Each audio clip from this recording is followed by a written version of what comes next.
And so one of the things I want to talk about today, because I don't want to talk about the stuff we all, agree on or we've already done. I want to talk about some stuff that creates some controversy because it's important. And one of those policies right now that I'm focused on is new trade agreements with other countries. And if you were watching MSNBC and all this stuff and you're thinking, oh man, well, I love Obama, but what's going on here? So I want to set the record straight here. I want everybody to be clear about what we're doing because I believe in what I'm doing here. I want to talk about this in part because it's complicated, and also it's full of misinformation, but it's really, really important. This set of trade agreements that we're looking at, are vital to middle-class economics. The idea that this country does best when everybody gets their fair shot, everybody does their fair share, everybody plays by the same set of rules. Simple values, American values. We want to make sure that our own economy lives up to it, but we've also got to make sure that the rest of the world is a place where we can compete on a global scale. We want to make sure we're on an even playing field, not an uneven playing field. We've got to deal with a place where the rules are different in other countries, and we've got to make sure that those rules work for us. That's why I believe America needs to write the rules of the global economy. We can't leave it to somebody else. We've got to do whatever we can to help our workers compete. And it's not a left or right issue. It's not a business or a labor issue. It's an issue like the others that we've waged, slowly, steadily. It's a question of the past and the future. Now, I've talked a lot recently about why new trade agreements are important to our economy. But I want everybody to understand, so when you go back to your communities and you're talking to people, you are clear about why this is important. 95% of the world's customers are outside of the United States. They're outside our borders. 95%. The fastest growing markets in the world are in Asia. Jobs at businesses that export are good middle-class jobs. On average, they pay more than other jobs. If you work for a company that exports, they're paying you probably better on average. Those are facts.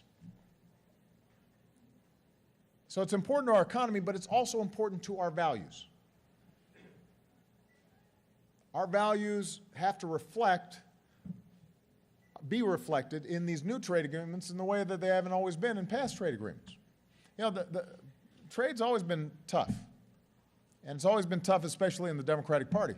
A lot of people are skeptical of trade deals, and a lot of times it's for a good reason, because for decades now, technology made good jobs obsolete, global competition meant jobs were being shipped overseas, past trade deals didn't always live up to the hype. A lot of trade deals didn't include the kinds of protections that we're fighting for today. And I saw it in Chicago and in towns across Illinois where manufacturing collapsed, plants closed down, jobs dried up. When I ran for office, I'd talk about a man I met who had to pack up his own plant before he was laid off.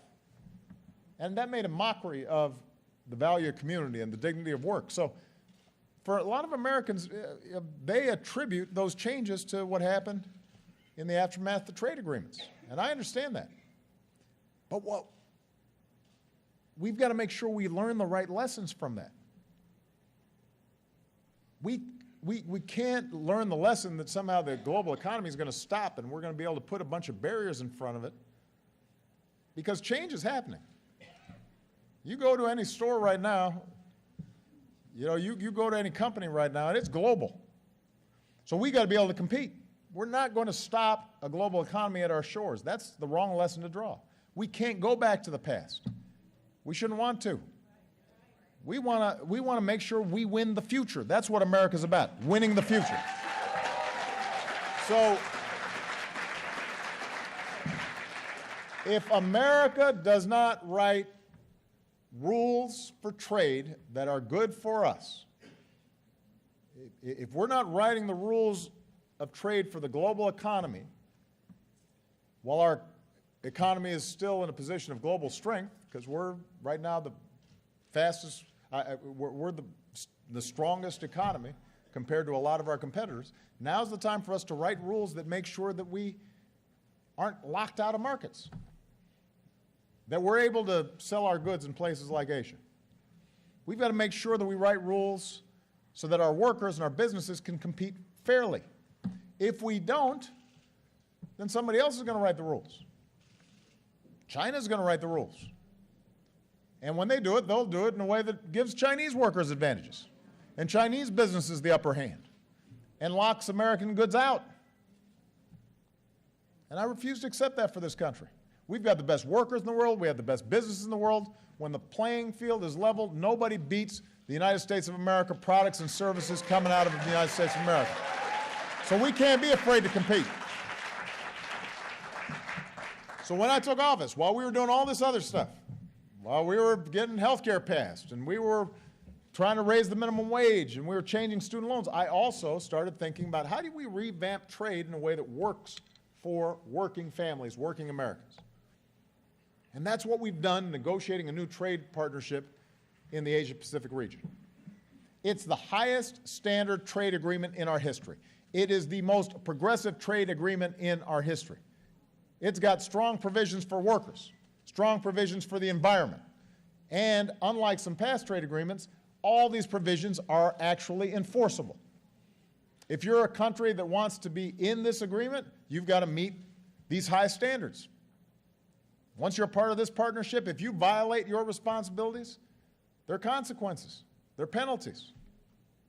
So if we have this trade agreement in place, it means that other countries, they've got to treat their workers better. They've got to treat the environment better. They've got to think about logging and fishing and whether that's destroying the planet. They've got to make sure that they've got laws against child labor. And so it would strengthen our hand overseas. And it gives us the tools to open up other markets to our goods and services to make sure they're playing by the same rules we are. And because this partnership includes Mexico and Canada, it fixes a lot that was wrong with NAFTA when it was passed back in the 90s. So instead of having a race to the bottom for lower wages and worse working conditions and more abuse of our natural resources, this is a race to the top. It's not just good for our businesses, it's good for our workers. And along with it, we're making sure that American workers can retool through training programs and community colleges, use new skills to transition to new jobs.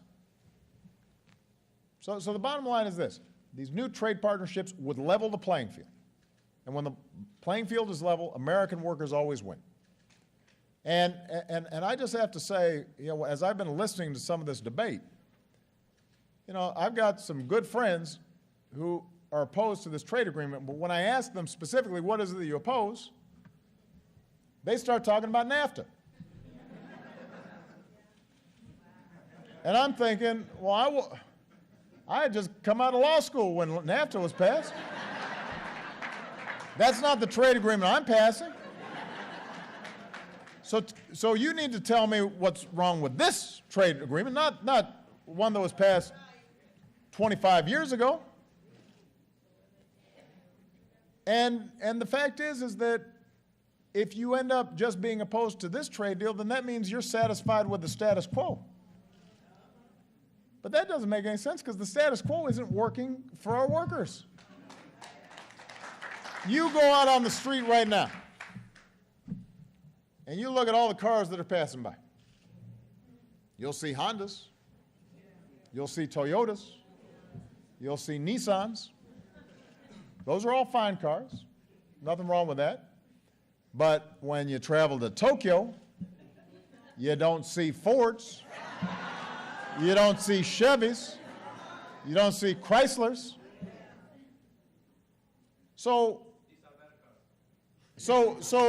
why would we want to maintain the current status quo where people are selling a bunch of stuff here and we can't sell there? Why wouldn't we want to rewrite those rules so there's some reciprocity and we can start opening up the Japanese market? That would be good for American workers. Same goes for the other 10 countries in the agreement. Look, remember where the auto industry was at when I came into office. I've been to auto plants all across the country that would have closed if American workers hadn't rebuilt, retooled, come back and silenced all the naysayers and proven that America can build some of the best new cars in the world. And they shouldn't be competing with one tied behind their back, one hand tied behind their back. They should be able to sell cars everywhere in the world. But when I hear folks saying, oh, this trade deal would destroy the auto industry, listen, I spent a lot of time and a lot of political capital to save the auto industry. Why would I pass a trade deal that was bad for U.S. auto workers? That doesn't make any sense.